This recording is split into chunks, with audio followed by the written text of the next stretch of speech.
Yes, good morning, everybody. And now, unfortunately, the Coast Guard has begun the grim task of treating this as a recovery mission following that collapse of the bridge just a little more than 24 hours ago, and just a quarter mile from where we're standing here, where 6 men have been presumed dead.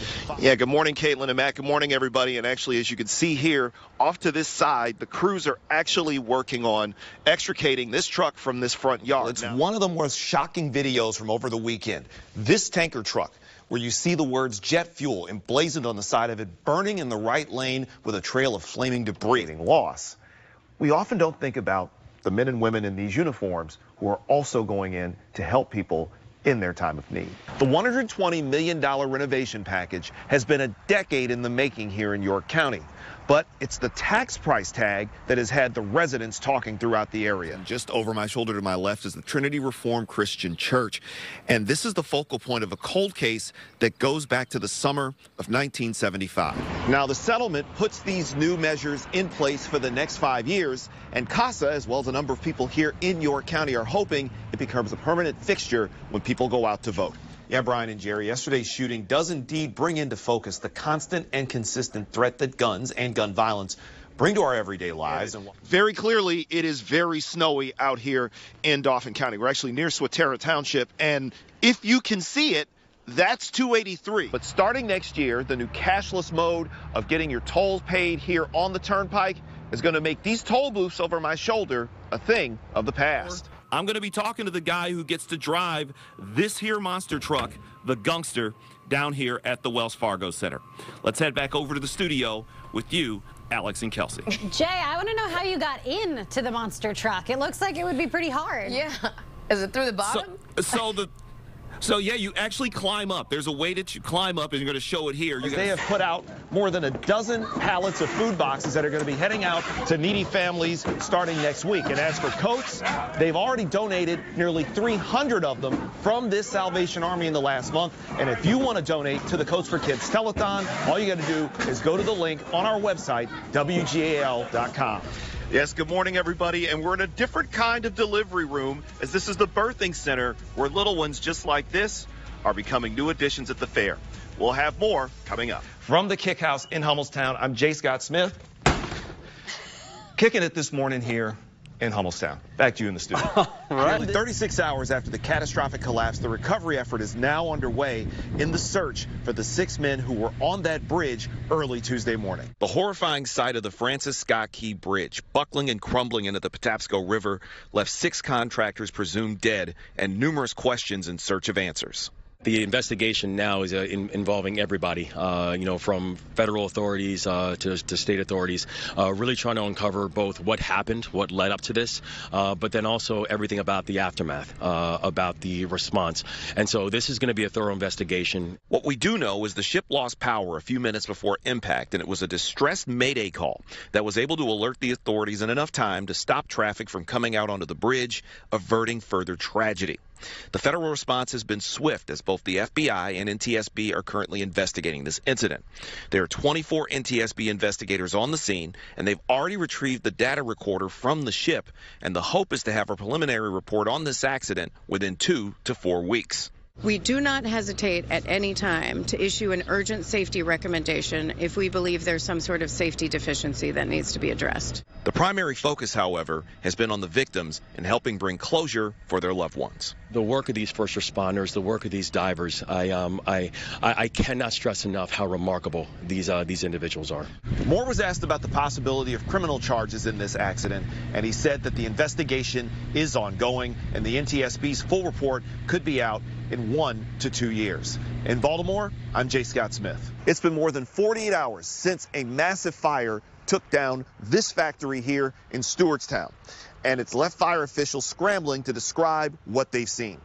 You can see the smoke still rising up from the building more than 2 days after the monstrous fire lit up the skies here in Stewartstown. The first calls on this fire came in around 2 a.m. on Saturday morning. This viewer video showing just how impressive the blaze was, reaching 6 alarms at one point. Now, the battle to get it under control was so intense that water was even being pulled from an area pond, and it took crews around 3 hours just to get the initial fire under control.